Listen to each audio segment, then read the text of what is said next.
Can't decide what's better. Ladies and gentlemen, welcome to the video. I hope you're doing well. This video is on supplementation. The first half of the video will go through all the supplements that I currently take for building muscle and getting big and strong, also just for health. And then the later half of this video, with the timestamp on the screen now, is a hamstring and glute dominant leg workout. Enjoy the video. Ladies and gentlemen, welcome to the video. This is a video talking you through supplementation. Now, a key word with supplementation, the definition of a supplementation of supplements is something which isn't essential, but it's something that helps but isn't essential, can supplement for something else, so can replace something else. For example, protein powder can replace protein sources like chicken breast. However, I do think sometimes with supplements, we do need like another word for them, because there's certain supplements which I don't think personally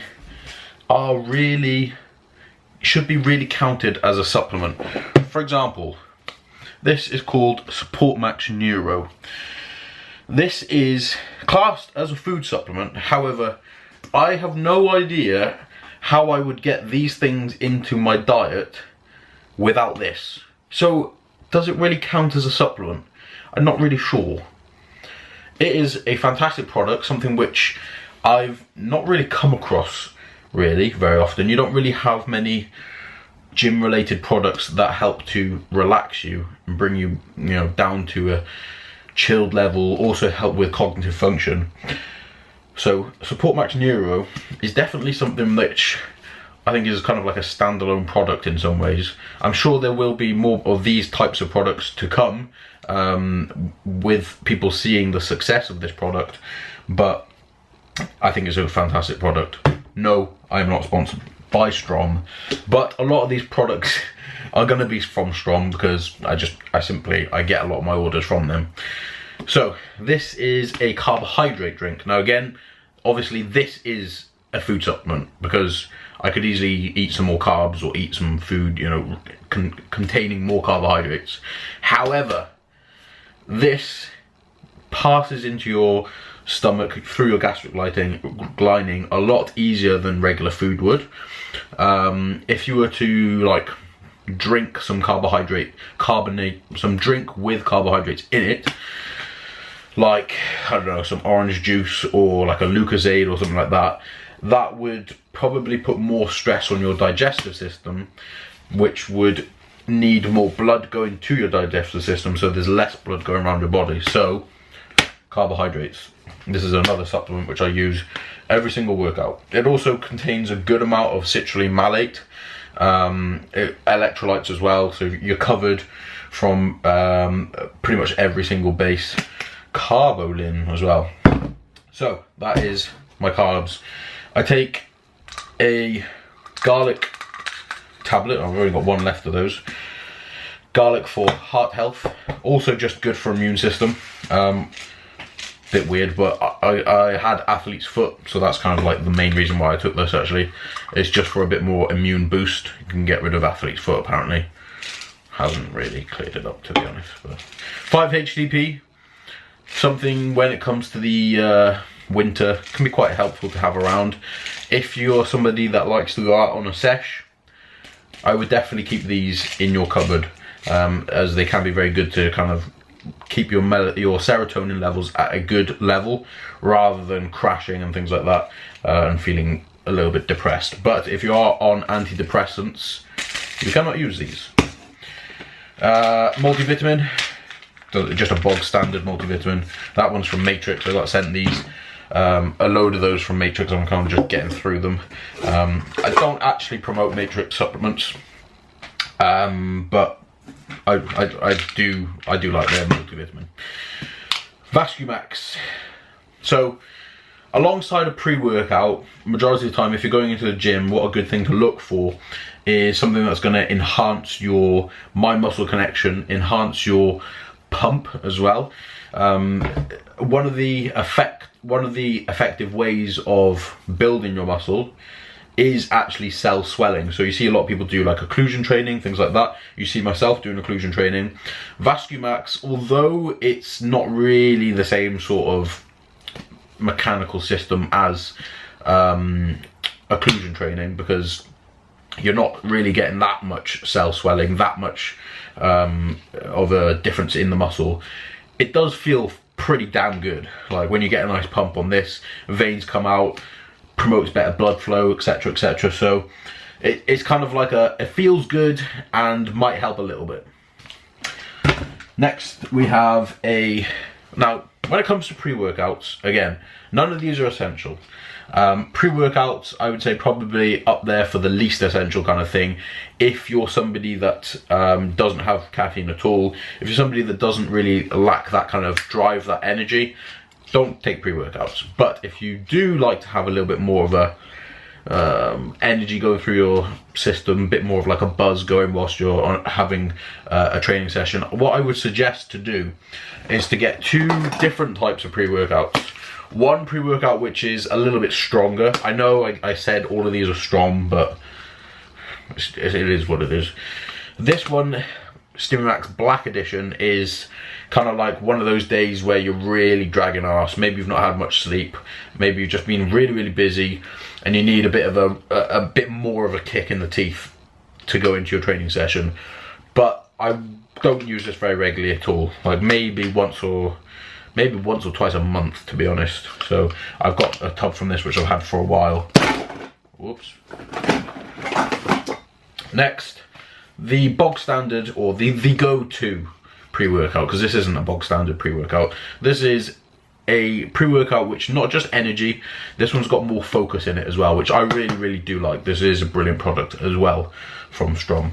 It's got a good amount of caffeine in it at 250 milligrams per scoop. However, because you have, where is it? I think this one, the Support Max got the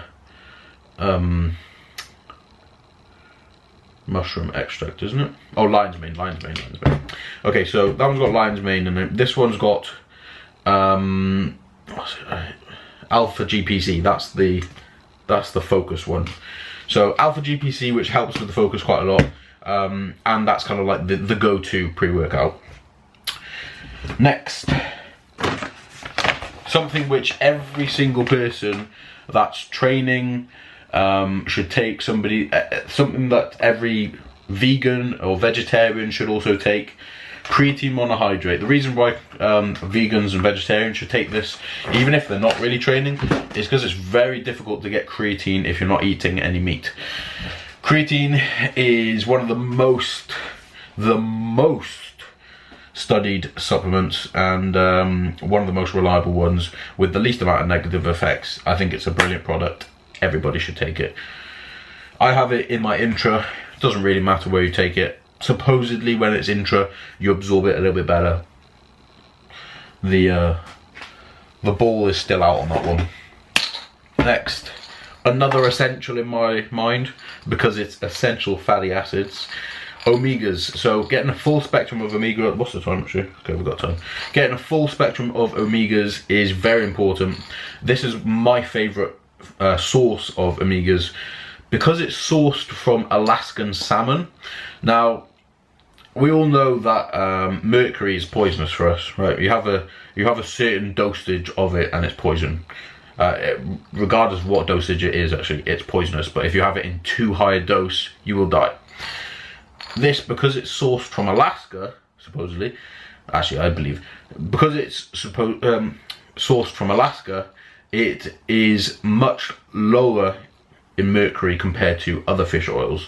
So you know those cheap fish oils that you can buy from like Tesco's, Holland & Barrett and stuff like that? Those have a lot more mercury in them compared to this. And this, in my opinion, is the go-to for fish oils. It is more expensive by quite a lot, but I think it's worth it. It's also got D3 in there as well, which is also another good supplement, which brings me on to, did I throw it out? I think I threw it out. I have a vitamin D spray, which you can buy on Amazon. I buy most of my supplements on Amazon, if I'm completely honest with you. which is pretty handy, especially in the winter as well. Supplements wise, I think that's pretty much it. What else we got in the box? I got, oh, this is another one. So ashwagandha just on its own. Obviously the Support Max Neuro has ashwagandha in it as well, but this, so if you finish training, this is a pretty good way of reducing that cortisol levels again, reducing stress, reducing stress. So that can help you quite a lot too. After you finish training, you don't want to take in a load of antioxidants which are going to reduce inflammation, but reducing stress is fine. Reducing stress is good. I'll also sometimes take those before bed if it's like a rest day and I haven't taken this. So yeah, it's pretty good.